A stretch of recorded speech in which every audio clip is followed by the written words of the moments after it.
Every who down in Ooville liked Christmas a lot.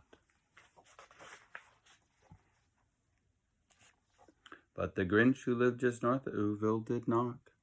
The Grinch hated Christmas, the whole Christmas season. Now please don't ask why. No one quite knows the reason. It could be his head wasn't screwed on just right. It could be perhaps that his shoes were too tight.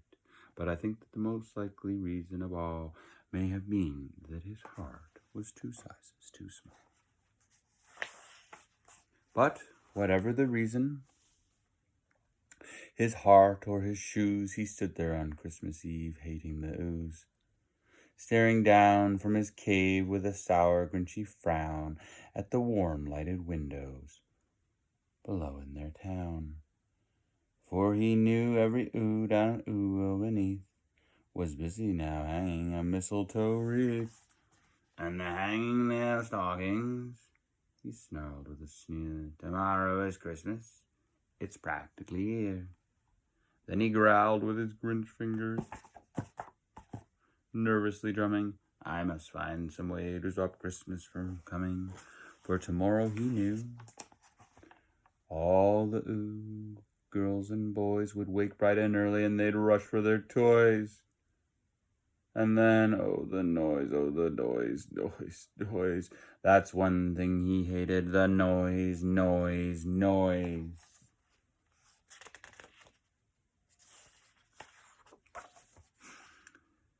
Then the ooze, young and old, would sit down to a feast, and they'd feast, and they'd feast. And they'd feast. They would feast on oo pudding and rare oo roast beast, which was something the Grinch couldn't stand in the least.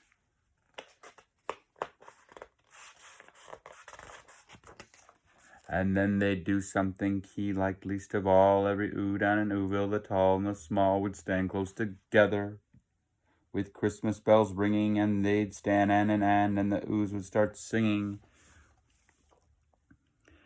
They'd sing and they'd sing and they'd sing. And the more the Grinch thought of this Christmas sing, the more the Grinch thought, "I must stop this whole thing. Why, for 53 years I've put up with it now. I must stop this Christmas from coming. But how?"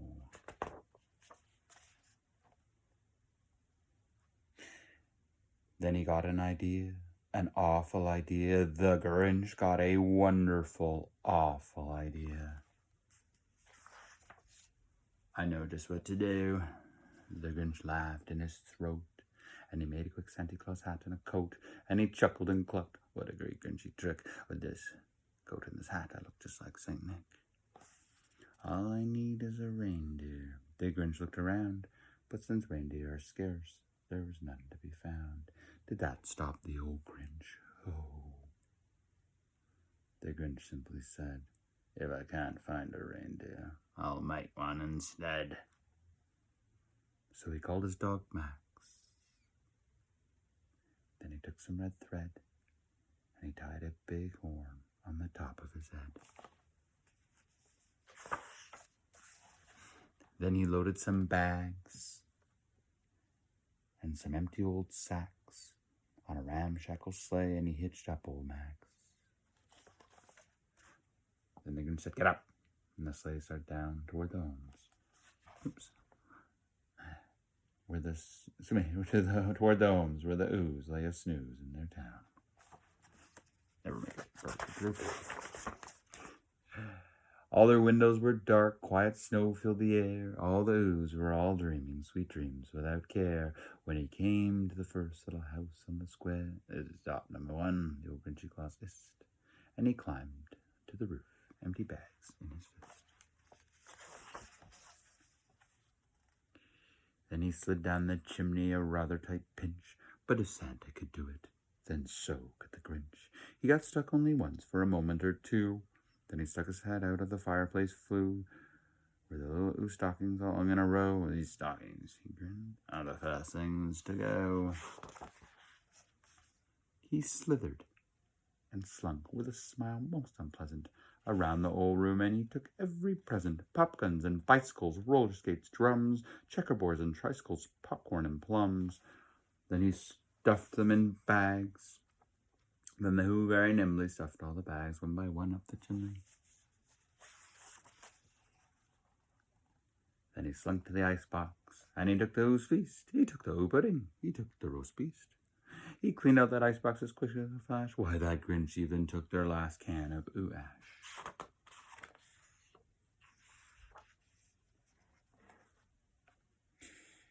Then he stuffed all the food up the chimney with glee. And now, grinned the Grinch, I'll stuff up the tree. And the Grinch grabbed the tree and he started to shove when he heard a small sound like the coo of a dove. He turned around fast and he saw a small Ooh, Cindy Lou Ooh, who was not more than 2. The Grinch had been caught by this tiny Who daughter, who got out of bed for a cup of cold water. She stared at the Grinch and said, "Cindy Claus, why are you taking our tree? Why?" But you know that old Grinch was so smart and so slick, he thought up a lie. And he thought it up quick. "Why, my sweet little tot," the fake Santa Claus lied, "there's a light on this tree that won't light on one side, so I'm taking it home to my workshop, my dear. I'll fix it up there, then I'll bring it back here." And his fib fooled the child. Then he patted her head, and he got her a drink, and he sent her to bed. And when Cindy Lou Who went to bed with her cup, he went to the chimney and stuffed the tree up. The last thing he took was a log for their fire. Then he went up the chimney himself, the old liar. On their walls he left nothing but hooks and some wires, and the one speck of food that he left in the house was a crumb that was even too small for a mouse.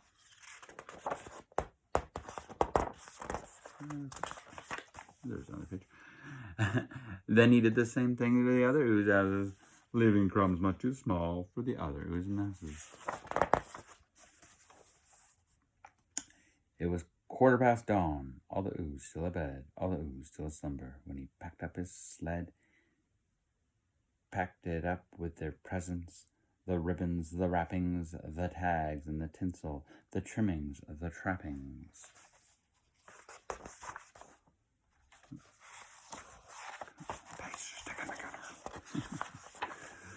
3,000 feet up the side of Mount Crumpet, he rode with his load to the tip-top to dump it, po-po to those. He was grinchly humming, "They're finding out now that no Christmas is coming. They're just waking up, and I know just what they'll do. Their mouths will hang open a minute or two, then the O's down in Ooville will all cry, boo-hoo." "That's a noise," grinned the Grinch, "that I simply must hear." So he paused, and the Grinch put his hand to his ear. And he did hear a sound rising over the snow. It started in low, then it started to grow.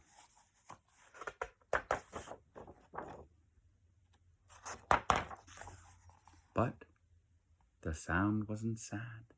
Why, this sound sounded merry. It couldn't be so, but it was merry very. He stared down at Ooville. The Grinch popped his eyes. Then he shook. What he saw was a shocking surprise. Cover that next. Shocking surprise. Every Ooh down in Ooville, the tall and the small, was singing without any presents at all. He hadn't stopped Christmas from coming. It came.